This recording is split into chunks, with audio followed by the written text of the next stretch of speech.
Hey friends, welcome back to the channel. In today's video, I've got a refrigerator right here. If yours looks anything like this, the French door is on top of the freezer on the bottom. They're wonderful refrigerators that are prone to a few different problems. Number one, every once in a while, especially on the freezers, if they are not cooling properly, but the refrigerator up top seems to be doing its job, you need to reset these. And I'll show you how to do that. It's the simplest thing ever. Also, once we reset it, I'll show you how to check a few settings to make sure that your refrigerator and your freezer are set to the temperatures you want. So step one, how to reset them. I know this is silly. Unplug it for about 2 minutes and then plug it back in. For me, this is super easy. For you, you might have to pull your refrigerator out away from a wall. For me though, sorry, super easy on my part. Let's give it 2 minutes and let it reset.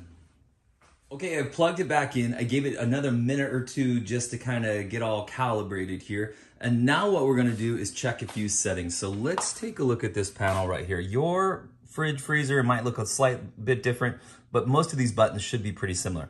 So check this one out. It says freezer right here. If I just barely touch it, it tells you what it's set to. -8 degrees is what I'm trying to get it to. And then if you wait a second, it tells you what it's at. It's actually at 46 degrees.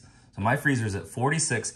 I'm asking it to get to -8. Now, if I wanted to change that, I can just tap on it and I can go 6 degrees, 4 degrees, 2 degrees, 0 degrees, -2 degrees. I'm actually gonna set this one to -4 degrees. And again, you could change those settings anytime that you'd like. You can also do the same thing on the refrigerator side. So if you just press this button right here for refrigerator, 36 is what I'm asking it to get to. And if we wait a second, it's at 39 degrees. So it's just a couple degrees off of where we want. A few more things you can do is on the fridge, if you hold this down for 3 seconds, it will go into a power cool mode, which will actually cool down the refrigeration part faster.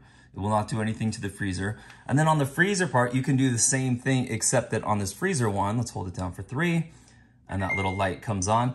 But my understanding is that is only gonna make it create ice faster. It's not actually going to make the freezer get down to the desired temperature any faster, only to make ice faster. All right, my friends, that will do it. This will reset the refrigerator and the freezer. We'll give it a few hours here to get to its desired temperature. Hey friends, I hope today's video helped you out. If it did, give it a thumbs up, subscribe to the channel, and we'll see you next time.